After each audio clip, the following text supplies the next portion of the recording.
ప్రియమైన వారలారా, యేసు నామమున శుభాకాంక్షలు. బాగున్నారా? సంతోషంగా ఉన్నారా? దేవుడు మీ మీద చాలా ఇష్టం కలిగి ఉన్నాడు తెలుసా? యేసు మీ మీద చాలా ప్రేమ కలిగి ఉన్నారు కనుక మీతో మాట్లాడి మిమ్ములను ఓదార్చి ధైర్యపరిచి నడిపించుచున్నారు. ఈ దినం మీకు ఒక అద్భుతం అవసరం కదా. యేసు మీ కొరకు అద్భుతం చెయ్యబోతున్నారు. ప్రతిదినం అద్భుతం చేయుదురు. ఈ దినం కూడా మీకు ఒక అద్భుతం జరుగును. విశ్వాసముతో కూడా ఒక అద్భుతమును ఎదురు చూడండి. దేవుడు నాకేం చేయబోతున్నారు అని అనుకుంటున్నారా? వేదములో ఒక అద్భుతమైన మాట చెప్పబడి ఉన్నది. 115వ కీర్తన 12వ వచనము. యెహోవా మమ్మును మర్చిపోలేదు, ఆయన మమ్మును ఆశీర్వదించును. యెహోవా మమ్మును మర్చిపోలేదు, ఆయన మనల్ని ఆశీర్వదించును. కొందరు అడుగుతారు, నేను జ్ఞాపకములో ఉన్నానా బ్రదర్ అని అడిగెదరు. నాకు చాలా జ్ఞాపక శక్తి తక్కువ. కొన్ని సమయాల్లో నాకే ఒక మాదిరి అయిపోతుంది. నేను అలా యోచించేటప్పుడు, ఏంటి బ్రదర్ మా ఇంట్లో 2 రోజులు ఉన్నారు కదా, మా ఊర్లో కూటానికి వచ్చినప్పుడు అని అంటారు. నాకు చాలా షేమ్ అయిపోతుంది. తర్వాత నేను రీకలెక్ట్ చేసి అవునవునని చెప్పినప్పుడు వారితో సంతోషంగా మాట్లాడేదను.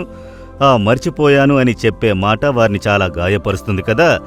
అదే విధముగానే మన జీవితంలో మనల్ని ప్రేమించేవారు మర్చిపోయారు, మన దగ్గర సహాయం పొందిన వారే మనకు సహాయం చేయుటకు మర్చిపోయారు అని అనుకున్నప్పుడు మనకు చాలా బాధ కలుగుతుంది. అవును, మన బంధువులే మనల్ని మర్చిపోయారు, స్నేహితులే మర్చిపోయారు. నేను బాగా ఉన్నప్పుడు అందరూ తోడుగా ఉన్నారు, అప్పుడప్పుడు వచ్చిపోతారు. ఇప్పుడు చాలా దిగజారిపోయాను, కష్టంలో ఉన్నాను, ఇప్పుడెవరూ నన్ను అనుకోవడం లేదు, నన్ను గురించి విచారించుటలేదు, చూచుటలేదు అని చెప్పేటప్పుడు మనసులో ఒక గాయము, హృదయంలో ఒక వేదన కలుగుతుంది. ఎవరికి కూడా ఒక వేదనకరమైన కార్యము. మీ జీవితంలో కూడా అలా నన్ను మనుషులు మర్చిపోయారు, నన్ను అనుకోవడం లేదు, నేను వెళితే ఎవరో ఒకరి వలె మాట్లాడుతున్నారు, తెలియని వారితో మాట్లాడుతున్నట్టు మాట్లాడుతున్నారు అని అనుకున్నప్పుడు, అది కూడా బంధువులు, ఇంట్లో తిరిగిన మనకు పరిచయమైన వారి మధ్య ఉన్నప్పుడు హృదయంలో ఎంతో గొప్ప దుఃఖం కదా. వీరి మధ్య ఎలా పనిచేయుట, వీరి మధ్య ఎలా నివసించుట, వీరి మధ్య ఆరాధనలో ఎలా పాల్గొనుట, ఇలా అనేక భావాలు కలుగుతాయి. అయితే ఎవరు మర్చిపోతే ఏంటి? దేవుడు మనల్ని మర్చిపోలేదు, ఆయన ఆశీర్వదించెదరు. ఆయన మిమ్ములను జ్ఞాపకము చేసుకునే ఒక దేవుడు, మనల్నెప్పుడూ జ్ఞాపకములో ఉంచుకునే దేవుడు. కనుక భయపడకండి. ప్రభు మిమ్ములను జ్ఞాపకములో ఉంచుకొని ఉన్నారు. ఎప్పుడు మీరు క్షమించబడి ఆయన బిడ్డలుగా మారినారో మిమ్ములను అరచేతిలో చెక్కి ఉన్నారట. మిమ్ములను మర్చిపోకుండా ఉండడానికి అరచేతిలో చిత్రించుకొని ఉన్నారు. ఇప్పుడు మనమేం చేస్తాం? ఫ్రెండ్స్ని చూసినా, తెలిసిన వారిని చూసినా ఫొటోస్ తీసుకుని సెల్ ఫోన్లో పెట్టుకుంటాము. వారు చూపిస్తారు, జ్ఞాపకం ఉందా బ్రదర్, మనం ఫోటో ఎత్తాము అని చూపిస్తే టక్కున జ్ఞాపకం వస్తుంది. ఆ ఫోటోలు చూసిన వెంటనే జ్ఞాపకం వస్తుంది కదా. ఫోటోలు సెల్ ఫోన్లో చాలా ఉంచుకుంటాము. దేవుడు వచ్చి మనల్ని తన అరచేతిలో చిత్రించుకొని ఉన్నారు. ఎంతమందినండి చిత్రించుకుంటారు? ఎన్నో కోట్ల మంది రక్షింపబడి ఉన్నారు కదా అని అడిగితే, ఎన్ని కోట్ల మందినైనా ఆయన చిత్రించుకొనగలరు. ఒక సెల్ ఫోన్లో చూడండి, 5 లక్షలు 10 లక్షల ఫోటోల్ని లోడ్ చేసి పెట్టుకోగలము కదా. మనిషి వలన కనిపెట్టబడిన సెల్ ఫోన్లోనే అన్ని ఉంటే ఆయన ఎంత గొప్ప దేవుడు! మనుషులను సృష్టించిన వారు, లోకమును సృష్టించిన దేవుడు ఆయన అరచేతిని చూస్తే ఎవరిని చూడాలో చూసేస్తాడు. మిమ్ములను జ్ఞాపకములో ఉంచుకుంటారు.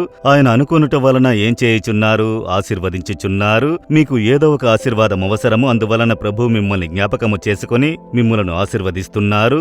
కొన్నిసార్లు దేవుడు మనకు జ్ఞాపకము చేస్తారు. నేను చూసి ఉన్నాను, కొందరి సేవకులను చూసి కొన్ని సంవత్సరములయ్యి ఉంటుంది. నేను ప్రార్థించేటప్పుడు దేవుడు జ్ఞాపకము చేస్తారు. అప్పుడు వీరందరినీ చూసి 10 సంవత్సరాల కంటే ఎక్కువైందంటే ప్రభు జ్ఞాపకము చేసి ఆ సేవకుని కొరకు ప్రార్థన చెయ్యి. అవును, 10 సంవత్సరాలవుతోంది, వారిప్పుడు ఎక్కడున్నారు, ఎలా ఉన్నారో తెలియదు అని ప్రార్థన చేస్తే వారికి సహాయము పంపు అని చెబుతారు.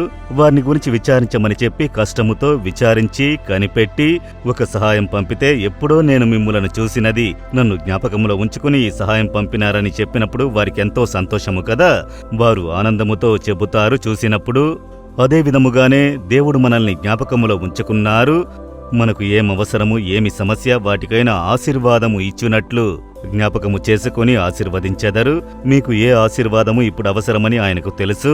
ఆయన జ్ఞాపకము చేసుకుంటారు. ఈ దినం మీకొక అద్భుతము అవసరము, ఈ దినము మీకొక ఆశ్చర్యము అవసరము. ఏదో ఇబ్బందిలో ఉండవచ్చు, స్వస్థత అవసరమై ఉండవచ్చు, డబ్బు అవసరమై ఉండవచ్చు, లేక ప్రమోషన్ అవసరమై ఉండవచ్చు, లేక ఏదో ఒక కార్యంలో రికమెండేషన్ అవసరమై ఉండవచ్చు.